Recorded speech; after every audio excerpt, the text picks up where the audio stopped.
Dawnbringer, Book 2, Chapter 16. The Forge.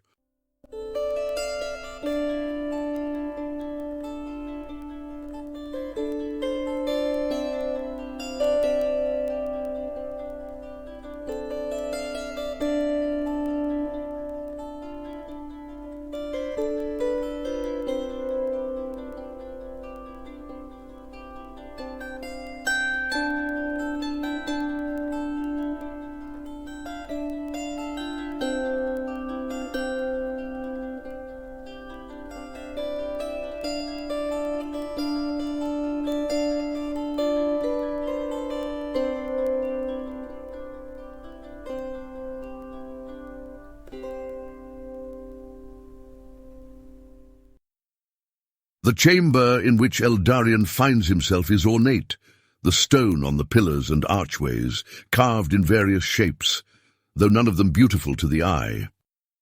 This is not because they are crude or poorly made, but rather because the stone is not carved in elegant shapes, but in sharp and ragged edges, making the whole castle feel like a weapon pointed menacingly at the intruder. None of this was he able to see before, since torchlight did not fall upon and illumine the stone, but was rather absorbed by it, eaten up by it, as it were. Only the bluish light glowing from the blade of the Lightbringer has been able to bring brilliance into the darkness of the castle, and to shine upon the black stone as if it were ordinary coal or obsidian. The room which Eldarion now crosses is a good 100 yards across in both directions, and half that in height, and he feels tremendously small walking through its centre. But then again, the light of the sword in his hand dispels the shadows of darkness even to the furthest corners of the room, and so even if Eldarion himself feels small, he is aware of something much greater just beyond his vision, as it were, enfolding him and flowing through him, passing through the poverty of his heart and into the sanctified artifact in his hand. An arched doorway lies on the far side of the room, at the center of a wall, whose every inch is covered with ancient runes far different than the Telmeric. What language could this be? Eldarion inspects them momentarily as he passes and sees that they are similar in character to the architecture of the castle. Menacing and unpleasant, all designed to evoke the same sense of terror and threat that seems the only specialty and sole desire of the castle's maker. But the question remains for Eldarion: why was this castle made, and what is its current purpose? There were little or no structures above ground, or at least as far as Eldarion could discern, in the darkness that had engulfed him and Rorlane then. But underneath, it seems that there is a massive network of rooms and corridors, a veritable palace, if one is to judge by the stonework, the various doorways leading off at different angles in every direction, and the sheer size of the space. But what could possibly have created a structure of such a size, and have done so underground? For these chambers are not caves hewn out of the earth by however skilled a hand. No, the stones are fitted together like bricks, tightly and securely, with seams so tight that they are visible only in the clean light of the Lightbringer. Taking all of this in, Eldarion nonetheless does not hesitate in his footsteps nor turn from his purpose, for he feels the presence drawing him, and he does not even have to question which doorway through which to pass in order to proceed closer to his goal. The terror of the place and of the master of the place yet lingers on the very edge of his consciousness, and he's afraid that at any moment it shall burst forth to assault him again. His heart aches and recoils at the thought of another such attack. But it is also true that the nature of the force has changed, the eyes looking upon him from the shadows of darkness. Now he feels not so much the mocking laughter that had accompanied him before, as rather a vehement anger and hatred. And yet the threat and danger of the latter feels even greater than that of the former. As he passes through the doorway, he finds himself in a narrow stairway that spirals steeply downward, Following this, he soon comes to the first hint of an answer to the question of the purpose for which this castle was built. He steps forth into a massive underground chamber, 5 or 6 times the size of the chamber from which he has just come. Here the black stonework reaches its end and its foundation, built into the very rock of the mountain itself. The upper portion of the chamber's walls are built of the same black stone edifice, whereas the lower half is greyish rock with a porous, jagged face, the very naked heart of the mountain. But that is not the only distinguishing feature of this chamber. It is shaped not according to any geometric design, but rather according to the very organic shape of the mountain, or rather of what appears to have long been a natural cave at the heart of the mountain, like a hollow pocket of air winding its way from the surface down into the depths of the earth, and here broadening into an echoing cavern, hundreds and hundreds of yards across. And the floor that was built into this chamber, of the same black stone as the rest of the castle, descends gradually downward to the centre, like steps and seating cascading to the centre of an auditorium. And yet the centre of this auditorium is neither stage nor podium, but a gaping hole. As Eldarion draws near to it, though considering the distance this takes quite some time, he is able to gauge its width. It appears to be close to 100 feet across, a natural fissure in the earth, dropping to an unknown depth, and the black stone floor itself ceasing a few yards from the edge, giving way to rough, unpolished rock. Standing here a few yards from the edge of the abyss, Eldarion remains silent and still, listening for any sounds in the chamber, but even more deeply listening for the silent tugging on his heart that will direct him to Tiliana's location. Externally all is profoundly silent, as only caves deep within the earth can be. The only sound seems to be the whistling of air rising up from the depths of the hole, an air that is surprisingly warm, much warmer than the coolness of the air in the rest of the chamber. As for the deeper voice of the heart, to his surprise, he realizes that he can no longer clearly sense Tiliana, nor the direction of her presence. It is not, as it was but a short time earlier, that he feels all bonds of communication cut by the oppression that assails him, but rather that there is another presence interfering with the attunement of their hearts. At first, Eldarion tries to push beyond this presence, reaching out with his spirit to Tiliana, who lies beyond it, but as he does so, it only grows more intense. So instead, he confronts it directly, projecting his attention out to it.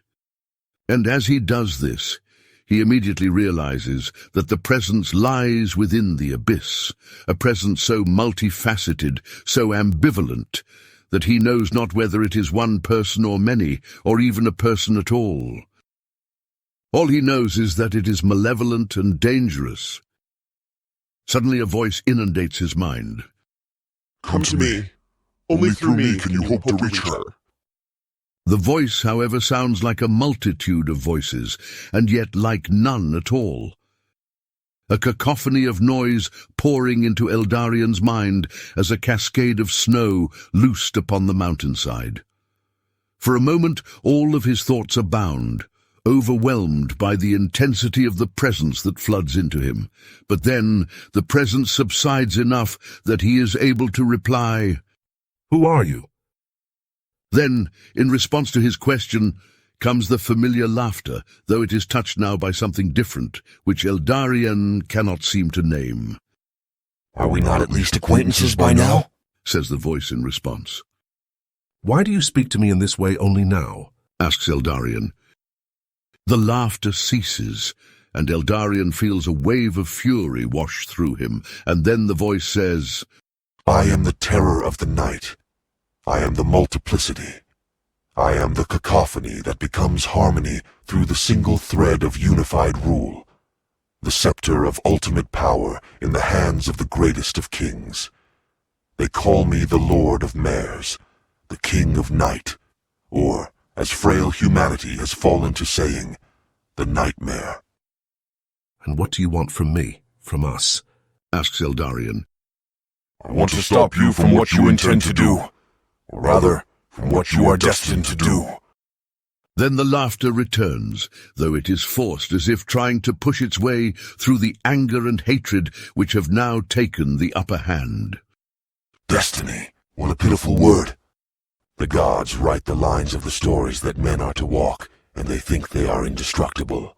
But it is my joy to destroy those lines and to rebuild them as I please, or even just to tweak them in small ways, so that what the gods intend becomes instead a twisted image, a broken mirror, a shattered masterpiece singing not to the original owner, but to the possessor. For I am the one who takes possession, and I wish to possess you for my own pleasure and delight. Then I shall play with you as I wish, until it is my pleasure to break you. Break me you may with great ease. Eldarion replies, For a weak mortal cannot possibly stand against what you are. But a man may not be possessed against his will. And that I refuse to offer you. We shall see, says the voice. But first, come to me. After these words, the ground begins to violently shake, and Eldarion backs away from the edge of the abyss. The black stone upon which he had previously been standing now shifts from its original position, the massive slabs all around the hole, lifting and sliding toward the abyss, circling and descending for a long time.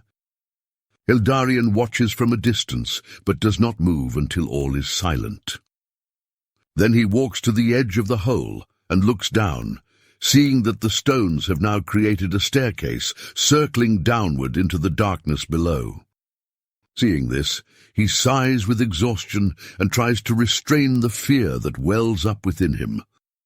His mind is now stretched far beyond its limit, his willpower and spirit and very heart extended out and assaulted beyond their capacity. He feels like a fabric now totally unwoven until it is no more than a strand of unbound thread, frayed to the point of breaking. But Tiliana's face flashes before his mind's eye in this moment, and he sees her as he saw her before in moments of her vulnerability and her beauty.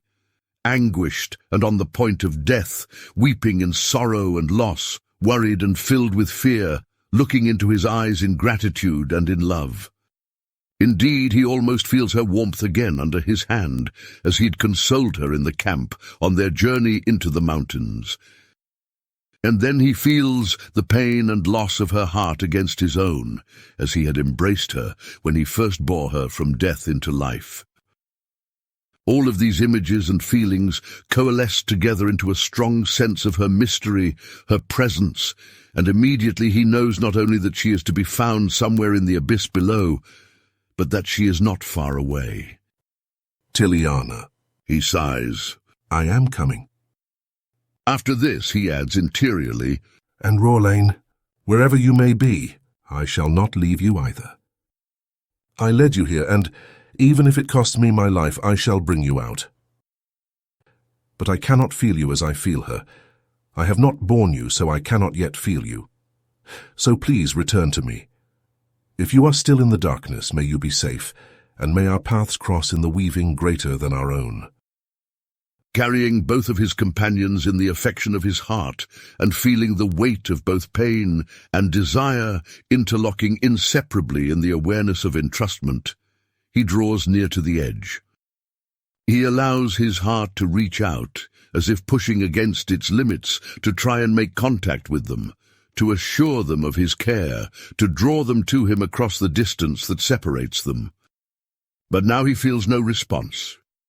His only light is the sense of Tiliana's presence on the edge of his consciousness, drawing him on. With this, he begins to descend the stairs, the Lightbringer still held tightly in his hands as the only source of light in this place of utter darkness. The chasm remains narrow for a good 20 or so yards, but then it falls away, and he finds himself descending a spiral staircase into empty space, clearly another large cavern still deeper in the earth and still larger than those through which he has now passed. And as he looks around, He sees that this cavern is entirely natural, untouched by any artifice but that of the one who first created it. And the lower he descends, the brighter the air becomes, for, as he soon realizes, he descends toward a burning lake of fire. In the center of the lake stands an island, ridged round with pillars of black stone and silvery metal, though Eldarion can see no more than this. In the distance, in every direction surrounding the lake, are other shelves of uncut stone, and upon them stand shapes that he cannot quite make out from this distance, though they look not like natural rock formations, but like the work of an artificer's hand. When he comes to the base of the stairs, he steps out into the center of the island and looks around. Hot air rises and twists from the burning lake, whistling and moaning as it seeks an escape into the upper levels. And the liquid itself, like molten metal, bubbles and churns softly. Other than this, all is still and silent. "Where are you?" Eldarion calls out. "I see no one here nor any path to proceed further." But there is no audible response. Instead, shapes and symbols which he had not noticed before begin to glow bright red upon the pillars that encircle the island. As Eldarion inspects them, he sees that they are runes in the unknown language. And yet, under his very gaze, they begin to change, as if being refashioned into the runes of ancient Telmeric, though the language in which they communicate is the contemporary speech of the people of Telmerion. Both of these Eldarion understands, and so, going from pillar to pillar, as the runes glow and change under his eyes, he reads, "In the year 546 of the First Era, I built my forge. After the Anayan resisted our plans to spite us, I saw the weakness of my companions, my leaders, and I chose to separate myself from them. For only in this way, I realized, could I create a host such that the spite would be mine alone. They came from the deep, from the bowels of the earth, an artifice mine alone, touched by no will but mine. They were my pride and my joy, my mindless tools. But I gave them mind in a fashion fashioned from me. Where I think they think, where I will they will, where I extend my act and my power, so they act with might. And I sent them forth for war. Yet Agroch came unto me and asked for my aid. Far beyond aiding another had I grown, but I agreed to yield my creatures to his command, though but for a time, and thus tricked him in oath that in response he would be my slave forever. Now we see the fruits of such wisdom and foresight, that the armies that marched forth and conquered, even in times where the beauty of war flourished not, are now hidden throughout lands both near and far, the Eartenga of my making, waiting only for the chance to kill. Finishing the words on the final pillar, Eldarion steps back, disturbed and deeply unsettled. If this is truly the place in which the Eartenga were first born, what power does this Lord of Mares truly have, that he cannot only oppress the minds of his victims, but fashion creatures from the very molten rock of the earth? And knowing that Eldarion bears a light within him that can destroy his creations, certainly this power will not allow him to depart. At whatever cost, it shall crush him. The pieces of this mystery fall together now, and he understands not only that all the events since Tiliana's disappearance have been a trap, this he has already long intuited, but also the motivations of the Lord of Mares and why his malevolent gaze fell so specially upon Eldarion and his companions. What misfortune that we chose to travel this way, he thinks with a surge of despondency. Hardly would it have been possible to meet a more dangerous enemy, or to more swiftly bring an end to our journey, almost before it has even begun. Even as he thinks this, there is a slow and deep rumbling of the earth on which he stands, indeed of the entire cavern, and in front of him the lake of fire begins to bubble and swell like water boiling in a pot. He takes a step back afraid, watching the molten lava. But what emerges is a line of narrow stones, not unlike the one upon which, in his nightmare, he had stood. They form a bridge across the lake to the shelf of rock on the other side, as if inviting him to continue in his pursuit of Tiliana and of the one who holds her captive.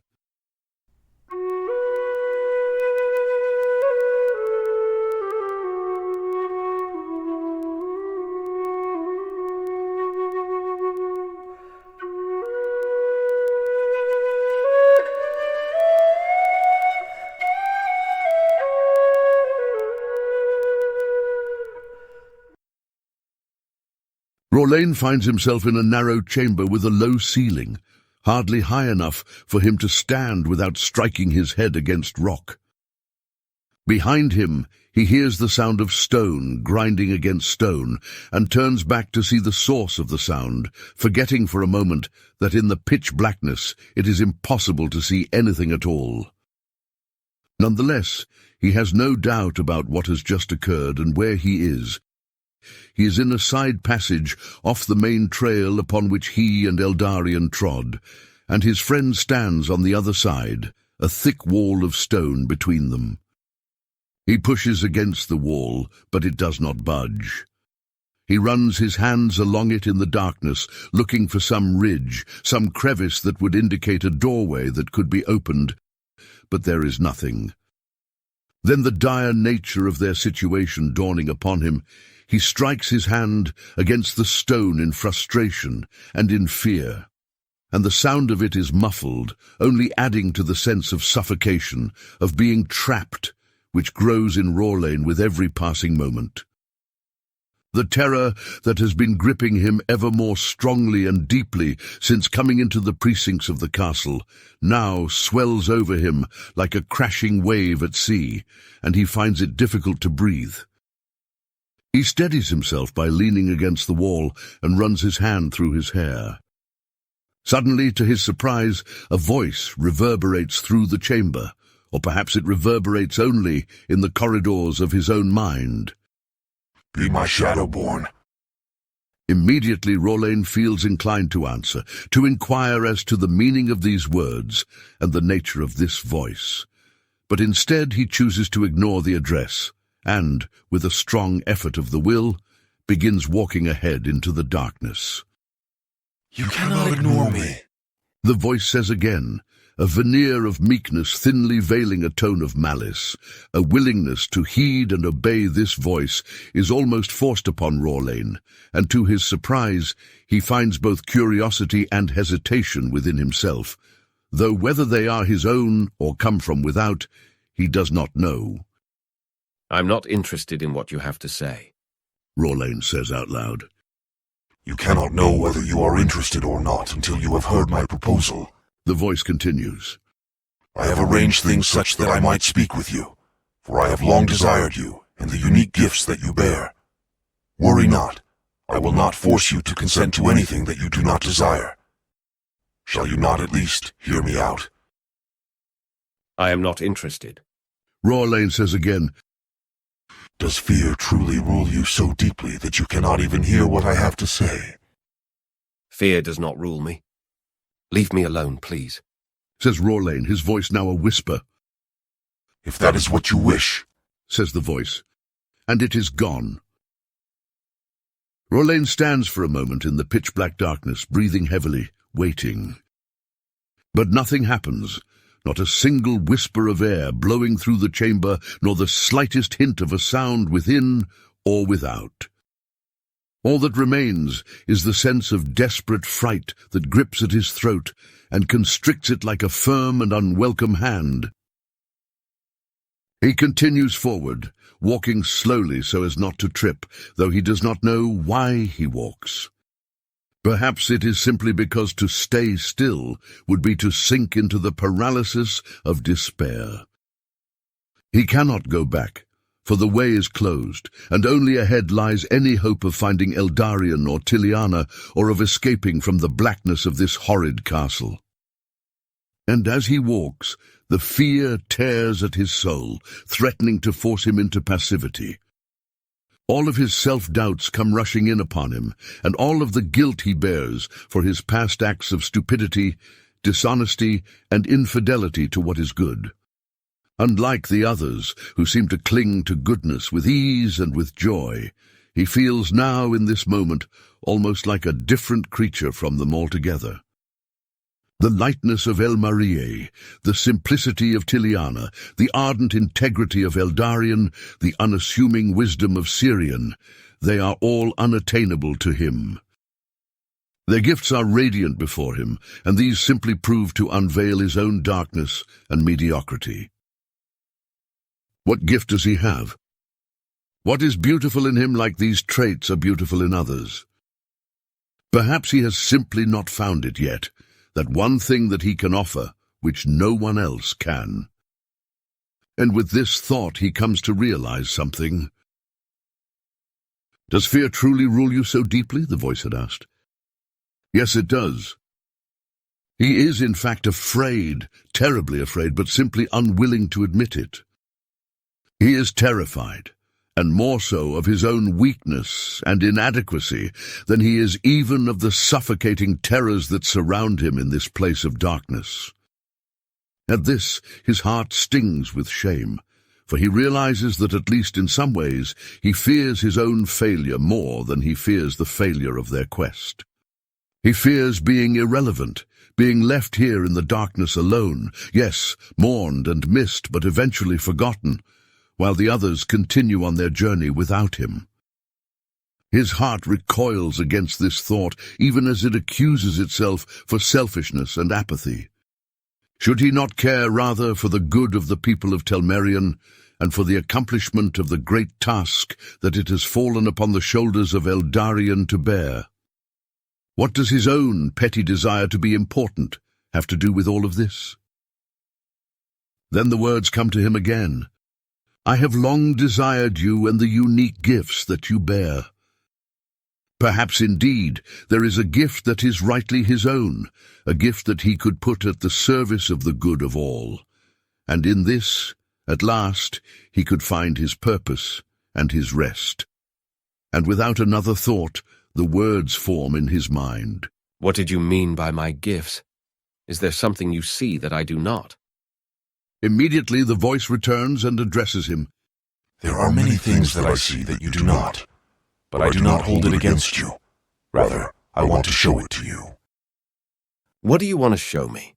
Rorlain asks. The shadow that always complements the light. The voice softly explains, as if teaching a little child that sits upon one's knee.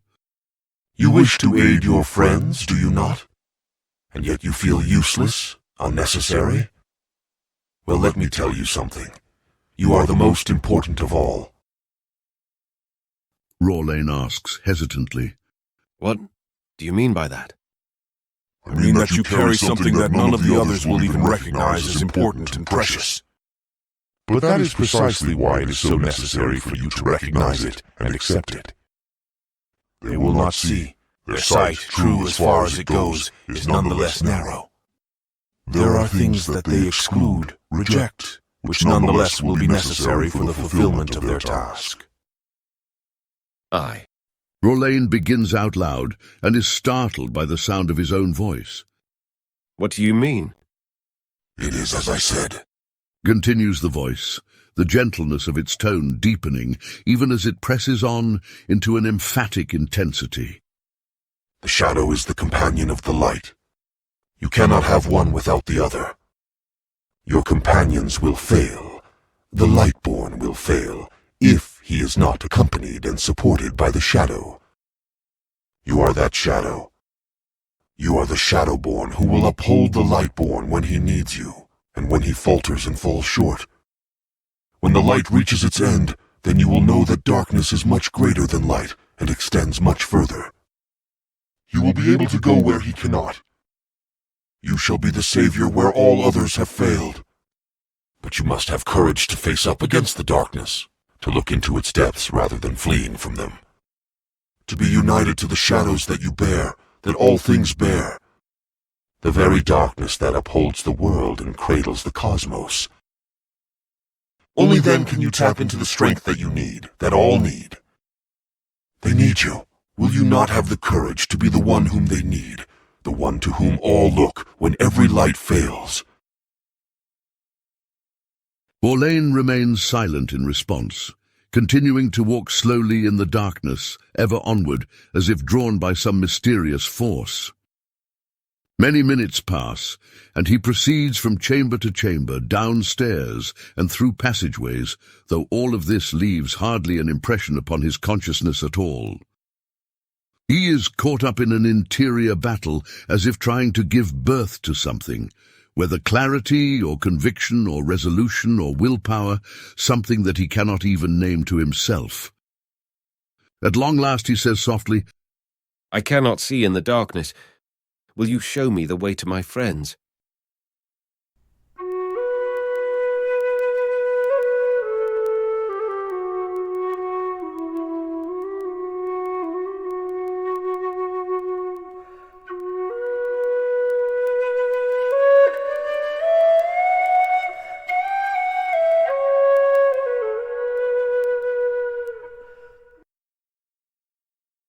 Elmarié and Syrian clamber up the slope through the darkness, seeking to put distance between themselves and the castle.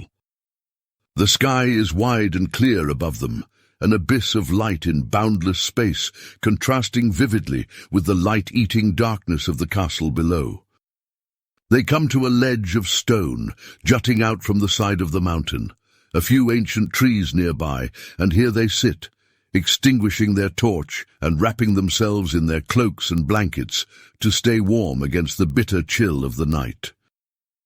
It is still a while until sunrise, but neither of them even tries to sleep, so concerned are they with the well-being of their companions. As they had moved further away from the castle, the sense of an evil presence had also receded, until it remained only on the fringe of their consciousness, almost like it was preoccupied with someone else, and did not wish even to spare a thought for them. This obviously was very little comfort. This presence, what is it?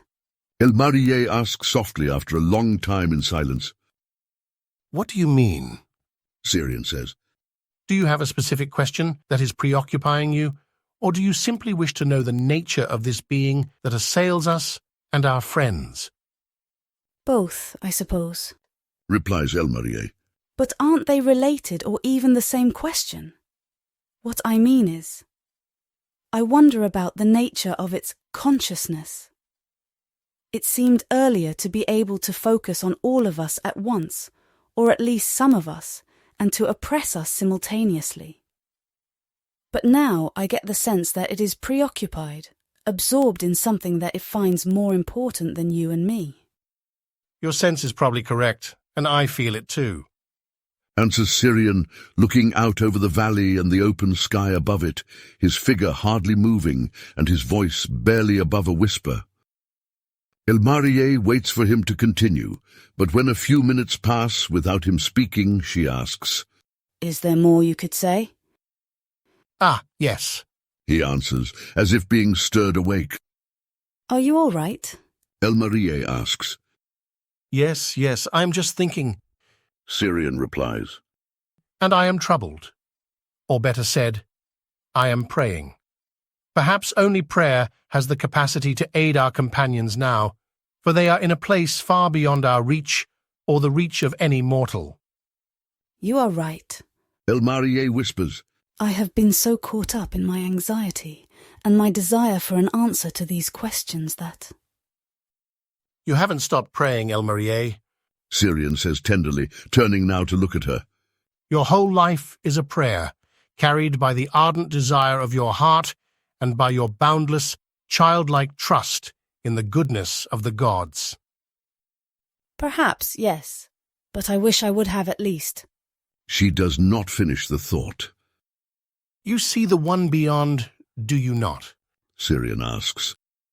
The question surprises her. He is very little taught or recognized anywhere in our sacred texts. She answers. He is more like a distant memory, as if a child somehow recalling the womb or the breasts of her mother. She knows that everything started there, but she can't seem to lay her hands or heart upon it. She falls silent, as if the words are not expressing what she means to communicate. Syrian waits for her to continue, returning to his statue-like stillness. Let me say it a different way. She begins again after a while. It is like the air that we breathe, like the wind that we feel, like the love and affection and compassion and hope within us. It is all there, the very lifeblood of our existence, and yet ungraspable, holding all things up, and yet it cannot be held. So you ask if I see this one, this light behind the stars. And the answer is no. And I don't think he can be seen unless he somehow wishes to show himself, to make himself, who is invisible, visible before our eyes. But my heart reaches out to him, and there is a contact there. Mysterious, but real. Syrian finishes for her. yes, exactly. Elmarie feels out of breath after saying these things, as if it took all she had just to put it into words, or rather to bring it out from that deep hidden place in her heart. It is probably also just because she had stopped breathing, so occupied was she, somewhat like a nervous cantor on her first day singing in public, or a young woman at her wedding. He is invisible, Syrian says. and yet you wish to see him, do you not? Elmarie thinks about this for a moment, but the answer is obvious, emblazoned like a burning seal upon her heart. I cannot help but desire that. I hope that such a thing is acceptable. Syrian's response is even more immediate. It is likely the healthiest and purest thing there can possibly be. After these words, they both fall into silence again, feeling the weight of their conversation settle between them. As a campfire keeps away the darkness and chill of night, so the weight of their words acts like a warmth and light that keeps away the other weight, the weight of evil, fear, and oppression that lies just beyond them in the darkness, threatening to encroach into their minds and hearts at any moment. Many minutes pass like this, probably hours, before either of them speaks. It is Syrian who breaks the silence. You asked about the nature of this evil being and its consciousness. He says, and then clears his throat, which has grown hoarse from the night air. I fear that we have forgotten many things that our race knew at the beginning when our land was still young. It is my hope that, granted we make it to our destination, we shall learn there much that has been lost. But I suspect that this creature is of the same order as the maggot that you encountered in Ristfand. But he had a body and spoke directly to us. Elmarie says. And his ways felt much more crude than the work of this other being. Yes, it does seem that they are different in disposition and perhaps also in form. Explains Syrian. But even among ourselves, our dispositions are varied and our manners unique. The matter about the body, on the other hand, that is something else entirely. I do not suspect that these beings are native to a body, nor is a body native to them. To speak of them as consciousness, as mind or communication, seems more adequate. They are spiritual beings only, and a body they take on only as they see fit in order to interact with the mortal realm. This much I have been able to discern in the texts that we still have. So they are like the gods? Elmarie asks with a great deal of hesitation. This is one of the reasons I asked you about the one whom you so beautifully spoke of as the light behind the stars.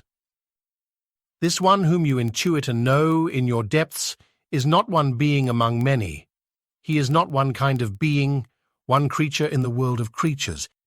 He is the ground of all that exists, its very foundation. And yet he is also infinitely beyond. Yes, he simply is. Syrian concludes. And Elmarie nods silently to this. Then he continues with his explanation. These other beings, however, I do believe that they are not unlike the gods, but rather than being forces of benevolence, a gaze of love and care directed upon our joys and pains, our hopes and miseries, they are pure malevolence. What could possibly have made them so, I do not know. But they are far beyond our destroying. There is no way, indeed, that we can bring any harm to them at all. We simply cannot stand against them. But what about the sword of Eldarion? Asks Elmarie. From whence does its light come?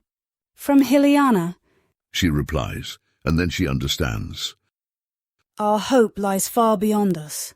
She adds, as if by way of conclusion. But I suppose it has always been that way. All of this is just so difficult, so frightening.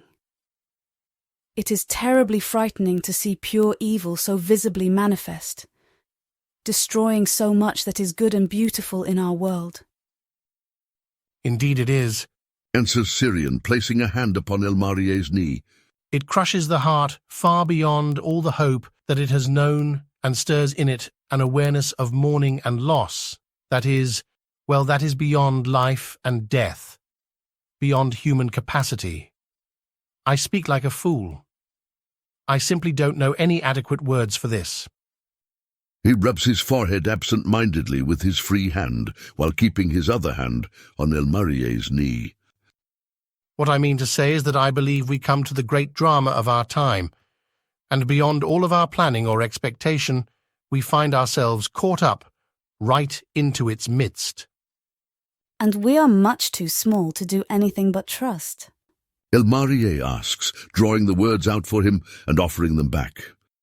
As she says this, she places her hands over Syrian's hands and looks deep into his eyes. He nods silently and takes her hands in his own, cradling them gently in his rough, aged palms and fingers that nonetheless are warm and welcoming. Nothing more need be said than this.